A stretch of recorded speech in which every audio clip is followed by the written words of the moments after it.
Vocês pediram muito, então hoje eu tô aqui pra desenrolar com vocês a história da Janae McCurdy, atriz da Nickelodeon que passou por muitos abusos, não só no trabalho, mas principalmente com a sua mãe. Com o lançamento do documentário Quiet on Set, as pessoas se voltaram para a trajetória dos atores mirins que passaram pela Nickelodeon e vieram a público contar suas experiências. E na verdade, bem antes desse documentário, em 2022, a Janae McCurdy já tinha dado seus relatos em um livro autobiográfico chamado Estou Feliz que a Minha Mãe Morreu. Nesse vídeo você vai entender melhor o porquê desse título tão forte do livro, o que ela passou com a sua mãe e toda a sua experiência traumática como atriz mirim que fez com que ela decidisse parar de atuar definitivamente. A gente vai tratar de assuntos muito delicados aqui hoje, então eu já deixo o alerta de gatilho para abusos e transtornos alimentares. Se esses assuntos forem sensíveis para você, pode pular o vídeo, não tem problema, por favor, se preserve caso ache necessário. Dito isso, deixa eu me apresentar. Eu sou a Debs e esse é o Desenrola Cinema, o seu canal de histórias e análises do mundo do cinema e da TV, toda quarta e sábado com um novo papo pra gente desenrolar. Se você ainda não é inscrito, já se inscreve para não perder nada e comenta o que mais você gostaria de ver por aqui pra gente construir esse espaço juntos. E bora pro papo! Já quero começar dizendo que a Janae McCurdy não participa diretamente do documentário Quiet on Set sobre os escândalos nos bastidores da Nickelodeon, mas a sua história é mencionada por outras pessoas, o que fez com que muitos se voltassem para a história dela de novo. Inclusive, o documentário estreia no Brasil hoje, dia 13 de abril, então se você ainda não assistiu, veja lá na Max assim que esse vídeo acabar. Eu também tô querendo fazer uma live no domingo à noite, dia 14 de abril, sobre esse documentário e tudo que já se desenrolou depois dele. Então me diz o que vocês acham de uma live sobre Quiet on Set no dia 14 de abril, às 8 da noite. Me contem. Então vamos falar sobre Janae McCurdy. Eu reli o livro dela pra fazer esse vídeo de forma bem completa e diferente de outras biografias que eu já trouxe aqui, nessa a gente vai misturar muito vida profissional com a vida pessoal dela, porque uma coisa é completamente vinculada à outra, e vocês vão entender o porquê. Se ajeita no sofá, porque o papo de hoje tá bem longo e cheio de spoilers do livro, tá? A Janae nasceu em 1992, na Califórnia, e cresceu numa casa pequena que ela dividia com uma família grande. Lá viviam sua mãe, seu pai, os avós, ela e os 3 irmãos que dormiam em colchonetes na sala. O pai nunca foi muito presente, ele era um cara mais na dele e sempre ficou muito claro que quem dominava aquele núcleo familiar era sua mãe, Deborah. Uma mãe narcisista que fazia com que toda a família girasse em torno dela. Quando a Janae tinha 2 anos de idade, a sua mãe foi diagnosticada com câncer de mama. E ela conta que isso começou a ser usado pela mãe como uma moeda de troca para conseguir atenção. Ela diz que a mãe adorava contar a sua história com o câncer para todas as pessoas repetidas vezes.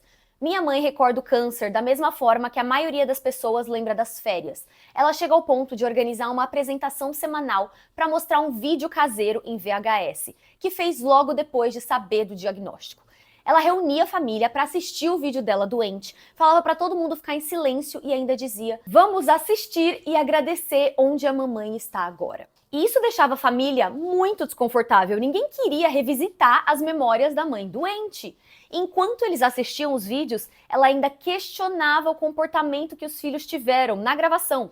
Ela disse que a Janae estava chata na fita, porque ficava cantando Jingle Bell enquanto a mãe estava doente, que ela não conseguia acreditar que a filha estivesse feliz. A Janae tinha 2 anos de idade nessa fita. E ela conta no livro o quanto isso fazia ela se sentir culpada, do tipo, como eu posso ter sido tão insensível? E você vai ver que essa manipulação da mãe e sentimento de culpa da Janet vão acompanhar essa história do início ao fim. E tudo começou quando ela ainda era só uma criança. E o mais incrível desse livro é que ela narra com a percepção que ela tinha como filha, no momento em que as coisas aconteciam. Então nada é dito como se fosse absurdo, pelo contrário, é tudo super naturalizado, porque era a forma como ela enxergava tudo isso enquanto filha. Esse comportamento da mãe era o normal para ela.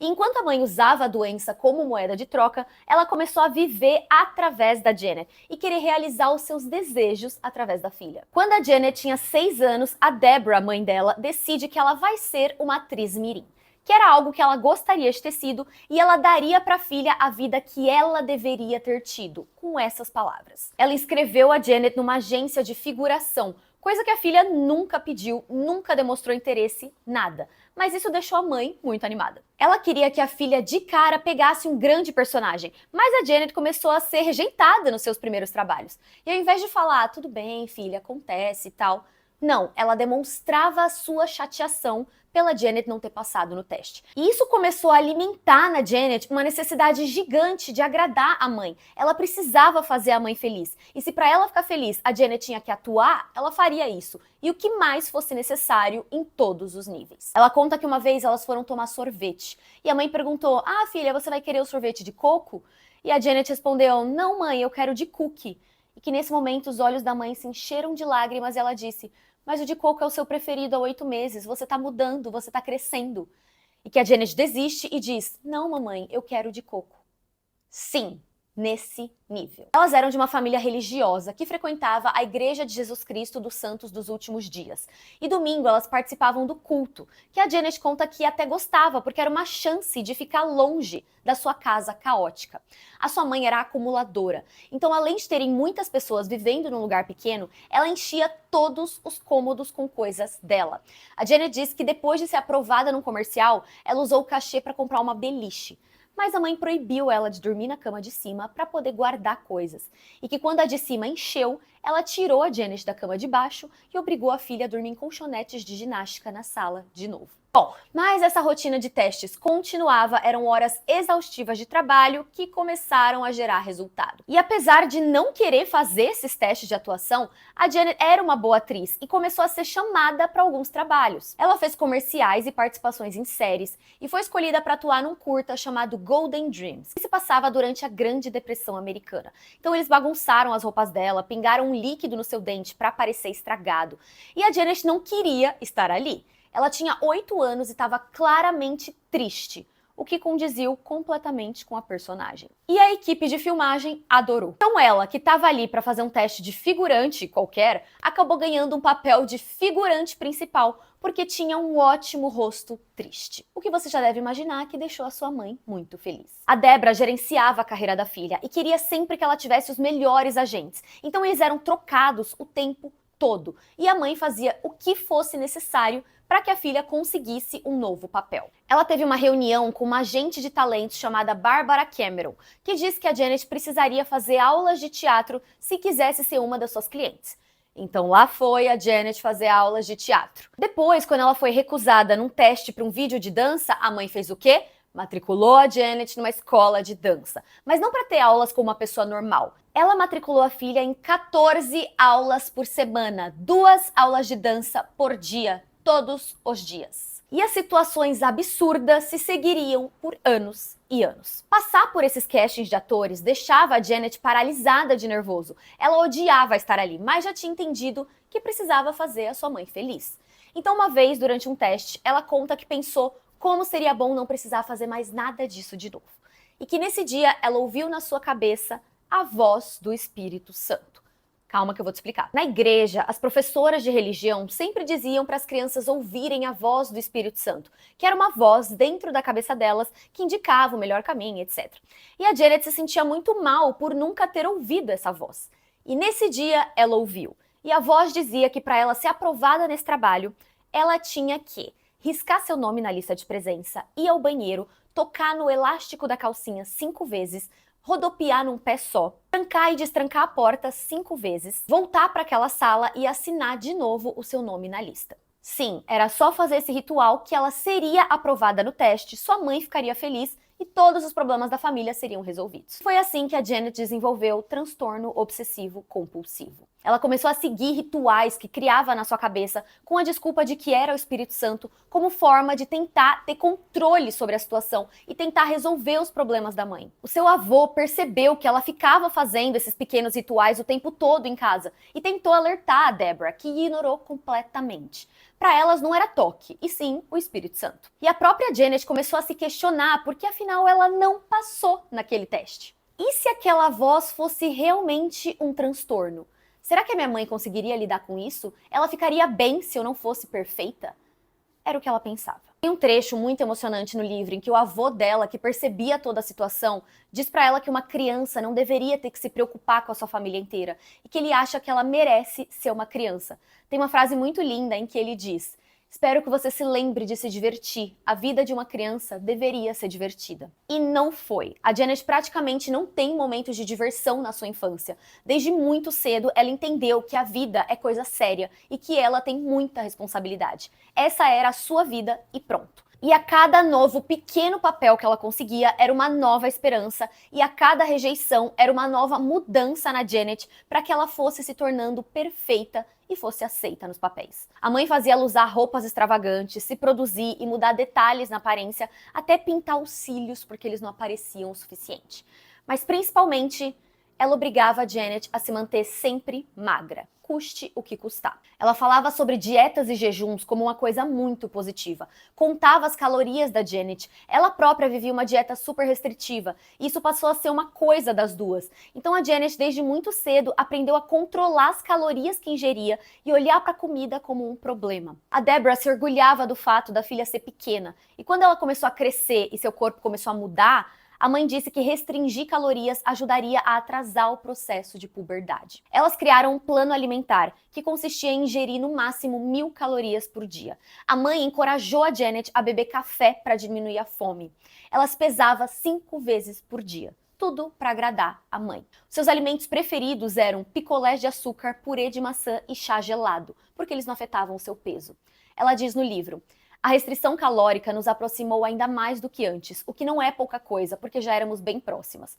A restrição calórica é maravilhosa." Ela conta que elas foram ao médico um dia e ela estava nervosa de ser pesada numa balança que não era a dela. A mãe fez ela tirar o casaco e o sapato para que não desse alteração na balança. E ela pesou 27 quilos e ficou arrasada, porque na balança de casa ela pesava 26. Que olhou para o rosto da mãe e viu o quanto ela também estava decepcionada. Só lembrando que a Janet narra tudo isso com o olhar da criança que viveu aquilo. Então, pelo amor de Deus, não é que ela tá incentivando nada disso. É que ela tá mostrando o absurdo desse pensamento que ela tinha naquele momento. A médica diz que ela tem um quadro de anorexia, e é a primeira vez que a Janet escuta essa palavra. Mas a mãe desconversa e diz que a filha tá comendo normalmente, que ela não notou nenhuma mudança. O que é mentira, porque ela é quem incentivou essas mudanças desde o início. Tempo depois, a própria Janet pergunta pra mãe o que é anorexia. E a mãe diz: "A filha, não se preocupa, as pessoas estão sendo dramáticas." A Deborah é quem dá banho nos filhos. Ela deu banhos na Janet até os seus 17 anos. E às vezes ela dava esses banhos nela junto com os irmãos, o que deixava todo mundo muito desconfortável. Ela dizia que ela é quem tinha que dar o banho nos filhos porque eles não saberiam se limpar direito. E uma vez o seu irmão perguntou se ele poderia tomar banho sozinho. E a mãe chorou e disse que não queria que ele crescesse. Enquanto isso, ela fazia inspeções íntimas na Janet, com a desculpa de garantir que a filha não tivesse nenhum caroço ou nódulo que poderia ser um câncer. E a Janet descreve o desconforto absurdo que ela sentia durante esses exames que a mãe fazia. Ela diz que se sentia como se saísse do próprio corpo, que ela se desligava e ficava congelada. A Deborah não deixava ela nem mexer na torneira, porque era muito complicado conseguir a temperatura certa da água e que ela que tinha que fazer isso. E é uma chantagem emocional tão grande que a Janet nem consegue imaginar que isso era uma forma de abuso, que essa mãe fazia coisas terríveis com ela. E ela só foi entender tudo isso tempo depois que a mãe morreu. Ou seja, ela passou toda a sua infância e adolescente se culpando por ficar incomodada e depois ainda viveu um processo muito difícil de entender que aquilo era uma violência. Ao mesmo tempo em que vivia isso, a Janet conseguiu fazer participações em CSI, Lei e Ordem, Will e Grace, Zoey 101, até conseguir a personagem que mudaria a sua vida. Ela conquistou o papel de Sam Puckett no sucesso da Nickelodeon iCarly. Agora todos os problemas estariam resolvidos, o sonho da sua mãe estava finalmente se realizando. No primeiro dia, a Janet estava com a mãe no camarim, quando recebeu uma cesta de frutas, que era um presente da sua colega de elenco Miranda Cosgrove. E essa foi a primeira diferença que ela sentiu por ser uma atriz regular de série: receber muita comida. Mas a sua mãe permitiu que ela comesse só metade de uma fatia de melão, porque o restante das frutas eram muito calóricas. E a Janet descreve a Miranda Cosgrove como uma pessoa muito doce e que sempre esteve ao lado dela. a Miranda enviou outra cesta para ela, cheia de chocolates, balas e pipoca. E ela diz que ficou emocionada por uma outra atriz ser legal com ela, porque em geral nesse meio era tudo muito competitivo e a Miranda era o oposto disso. Óbvio que ela não pôde comer nenhum chocolate. E quando ela entra em iCarly, uma nova figura aparece na nossa história, que é o criador. Ela nunca cita ele por nome, mas ele é o grande responsável pela série e quem toma todas as decisões. Ele é o Dan Schneider. Ela conta que uma vez fez prova de biquínis e maiôs para um episódio da série e disse que estava desconfortável e pediu para usar uma bermuda por cima do maiô. E a figurinista disse que não tinha como porque o criador pediu explicitamente por biquínis e por isso ela tinha que experimentar pelo menos um ou dois para eles terem opções. E a Janet ainda demonstrou o quanto não queria fazer isso e quando a figurinista pediu para ela experimentar mais um biquíni, ela ainda disse: "Posso não fazer isso?" E a figurinista respondeu: "Ai, mas ele quer opções", como quem diz, sabe como ele é, né? Nesse primeiro momento, a Janet nem tem muito contato com o Dan. Ela só viu ele poucas vezes, mas já teve a impressão dele ser barulhento e ouviu pessoas dizendo que ele tem pavio curto e você não vai querer irritá-lo. Então ela prova um último biquíni. O primeiro beijo que a Janet deu na vida foi em frente às câmeras de iCarly, com o Dan Schneider gritando instruções pra ela. E que ela é obrigada a pensar: e daí que o meu primeiro beijo tá acontecendo em frente às câmeras? Faz o que eles mandam e pronto. Mas óbvio que ela não queria que fosse assim. O Dan Schneider levanta, vai até ela e fala pausadamente: "Janet, mais movimentos de cabeça." O tempo se esgota, ela não consegue fazer a cena do jeito que ele queria, eles terminam com uma cena ok, o Dan sai irritado e ela fica decepcionada porque não conseguiu agradar o criador. Mas iCarly é um sucesso e a personagem da Janet também. Então o Dan Schneider começa a convidá-la para almoços de trabalho e cresce na mãe da Janet uma expectativa de que a filha pudesse ganhar um spin-off, que seria uma série só sua, da sua personagem Sam. E nesses almoços, o Dan elogiava muito o trabalho dela, enquanto desmerecia o de outros, do tipo: "Eu poderia chamar qualquer pessoa, mas você é quem tem o talento." Ela conta que de um lado, o Dan faz você se sentir a pessoa mais importante do mundo, e de outro, ele te destrói e te humilha. Ela viu ele demitir uma criança de 6 anos porque ela se atrapalhou com as falas no ensaio, e quando um operador acidentalmente deixou cair um microfone no chão, o Dan pisou e disse que o cara tinha destruído um take mágico de gravação e que esperava que ele se arrependesse pelo resto da sua vida. Ela diz que viu Dan Schneider humilhar muitas pessoas, chamando de todos os nomes possíveis, e que ele sabe fazer alguém se sentir imprestável. Mas esse mesmo cara diz pra Janet que quer que ela tenha o seu próprio programa, que eles teriam que esperar mais alguns anos porque a iCarly ainda era um baita sucesso, tinha tido só uma temporada nesse momento, mas que se a Janet seguisse os conselhos dele e deixasse ele ser o seu guia, ela ganharia o seu próprio programa, que já tinha até um nome: Just Bucket. E nessa hora, os olhos da sua mãe, Deborah, se enchem de lágrimas. Os anos em iCarly foram um pouco mais tranquilos. Como eles almoçavam todos juntos, a Deborah não conseguia controlar tanto assim a alimentação da Janet.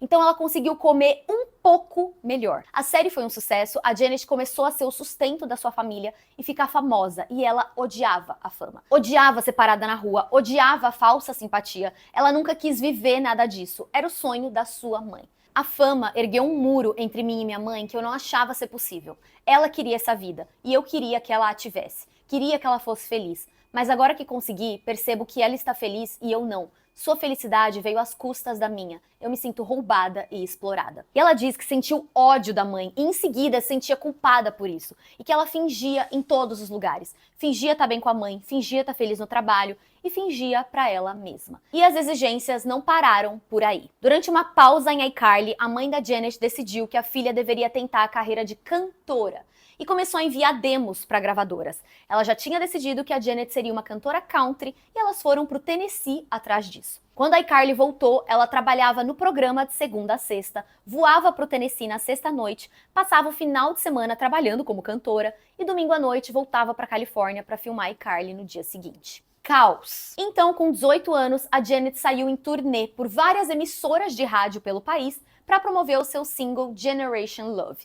Então, pela primeira vez, ela ficou longe da sua mãe. E nessa turnê aconteceram coisas que jamais aconteceriam se a Deborah estivesse lá. Vamos lembrar que a Janet vivia há anos numa dieta de restrição alimentar. E depois de tanto tempo de restrição, quando ela pôde comer sem a presença da mãe, ela começou a comer compulsivamente. Ela diz que comia até o estômago doer, até passar mal, e logo em seguida ela era dominada pela culpa. A culpa de que a mãe vai ficar chateada, de que ela vai ganhar peso e de como seria quando ela voltasse para casa. Uma culpa que fazia com que ela comesse ainda mais. Ao mesmo tempo, nessa viagem, ela conhece um cara, tem o seu primeiro beijo verdadeiro e acessa pela primeira vez as suas vontades e os seus desejos, coisa que ela não conseguia explicar, porque ninguém nunca falou com ela sobre isso. Quando ela volta dessa viagem, preocupada com a sua aparência, ela encontra a mãe, mais magra, pálida, debilitada, e descobre que o câncer da mãe voltou. Elas se abraçam e a mãe diz: "Você está ficando gorda."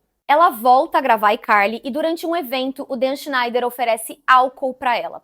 Ele diz que a garotada de iCarly é muito careta e sempre compara eles com o pessoal de Victorious. A bebida que ele oferece para ela, que nunca nem bebeu nada, é whisky com café. Só um gole, Janet. Ela bebe e ele ri. E depois já diz: "E aí, tá animada para ter sua própria série?" A manipulação sempre esteve ali desse jeito. Faça o que eu mando, que eu te dou o que você quer. Nesse mesmo dia, ele diz que ela tá com frio, tira a jaqueta, coloca em volta dela e começa a massagear os ombros dela enquanto diz: "Nossa, Janet, você tá tão tensa. Onde é que eu tava? Ah, todas as crianças sonhariam em ter uma oportunidade como essa que você teve." Ela lembra sobre o quanto não queria ser massageada pelo Criador. Hey, Dan Schneider, I know you're watching my Vine. Do you like my Vine? Vine. Vine. Look what you've done to me. Ainda durante a iCarly, a Janet decide morar sozinha. A turnê sem a mãe fez com que ela quisesse criar um certo distanciamento. Ela estava feliz, finalmente conseguiria ter um momento só seu. Um dia, a mãe, que estava doente, pediu para dormir lá e esse dia se transformou em 3 meses. Ela simplesmente não conseguia se afastar daquela mãe. E aí, ela começa a se relacionar com um cara, que no livro ela chama de Joe, mas o nome verdadeiro dele é Paul Glazer. Eles fizeram uma viagem para Havaí juntos, e a Janet mentiu pra mãe, dizendo que estava indo com um amigo gay, porque a mãe jamais aceitaria que ela fosse com um namorado. Mas acontece que eles foram flagrados por paparazzi, e as fotos deles juntos foram publicadas na internet. Janet tem uma crise de pânico, primeiro porque a mãe descobriria que ela estava com um homem, e segundo porque nas fotos ela estava de biquíni, e a mãe veria o estado do seu corpo. Isso é muito pesado, porque falando agora, é lógico que é muito absurdo, mas pensa que na cabeça dessa garota, ela tinha mesmo que ter essas preocupações. Pra ela, era algo pra se sentir culpada mesmo. Quando a mãe viu as fotos, enviou mensagens e e-mails pra Janet, e ela relatou em entrevista um desses e-mails. Dear Nat, I am so disappointed in you. You used to be my perfect little angel, but now you are nothing more than a little, all caps, slut, floozy, all used up. And to think, you wasted it on that hideous ogre of a man. I saw the pictures on a website called TMZ. I saw you rubbing his disgusting hairy stomach. I knew you were lying about Colton. I had told her I was with a friend, Colton. Add that to the list of things you are. Liar, conniving, evil.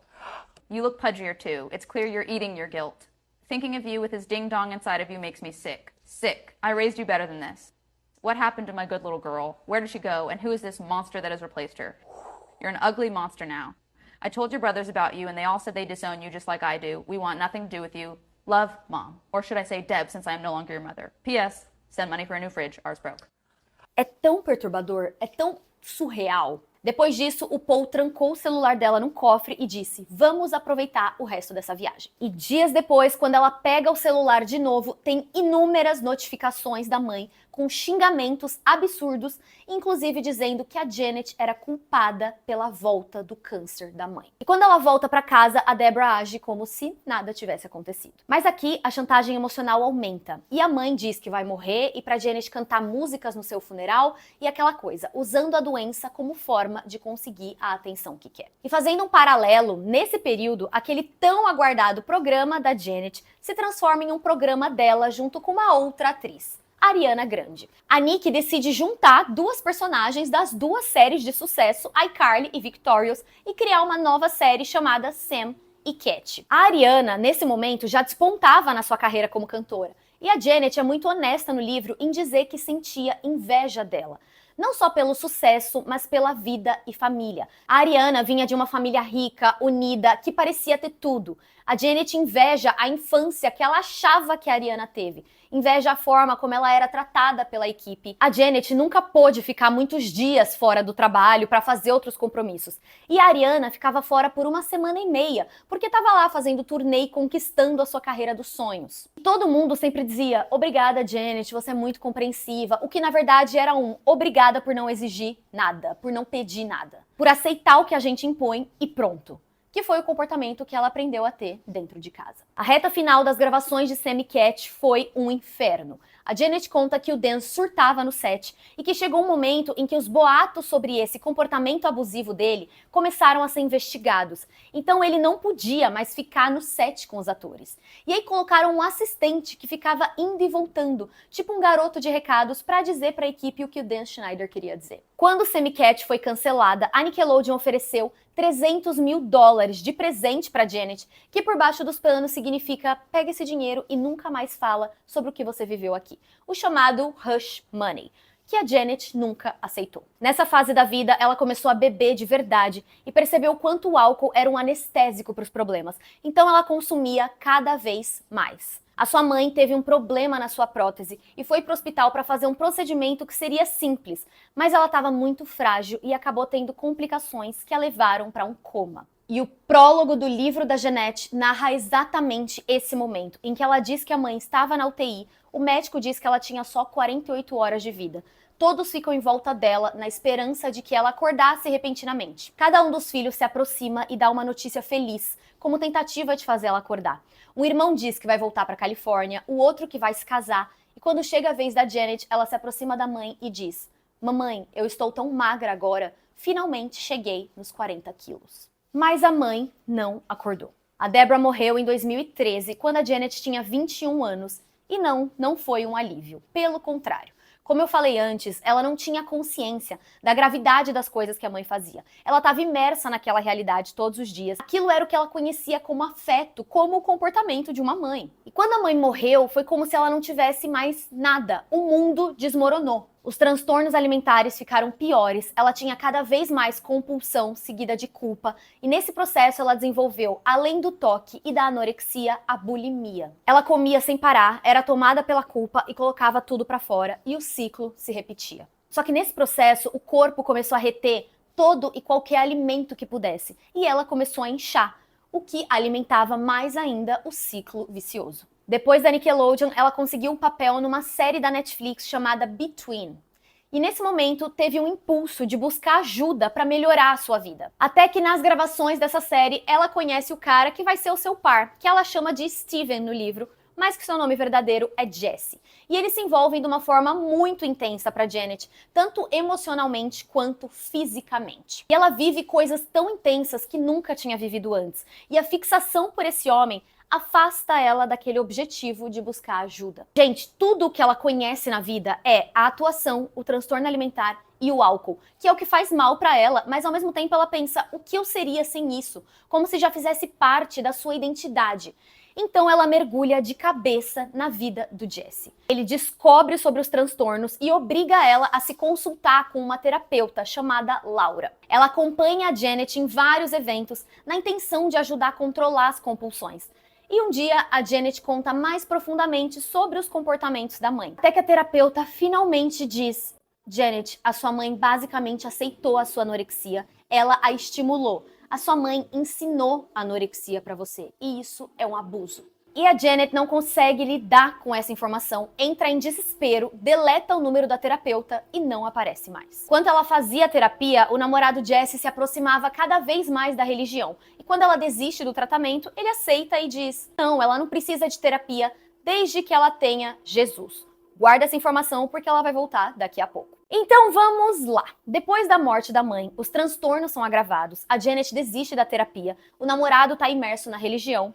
E não para por aí. Eis que um belo dia, o seu pai, que se chama Mark, chega e decide contar que não é o pai biológico dela. Sim, gente, eu juro, parece zoeira. Olha a vida dessa garota, não melhora nunca. Não basta lidar com os seus problemas, ainda tem... E o Mark conta que o pai biológico da Janet é um cantor de jazz chamado Andrew. E ela descobre onde ele faz seus shows e um dia decide ir atrás dele junto com a Miranda Cosgrove. Sério. Eles conversam e o Andrew conta que sabia que ela existia, mas nunca tinha entrado em contato porque não tinha certeza se a Deborah tinha contado que o Mark não era o seu pai biológico e que ele nunca teve uma boa relação com ela. Gente, é inacreditável, eu sei. Mas a Janet termina dizendo que não sabia se eles se encontrariam de novo, e parece que não. Quando ela vai contar tudo isso pro seu namorado, o Jesse, ele diz que também tem algo muito importante a dizer. E diz que ele é Jesus Cristo reencarnado. Eu não tô zoando, eu juro. Ela narra essas coisas em capítulos seguidos um do outro, numa escalada assim.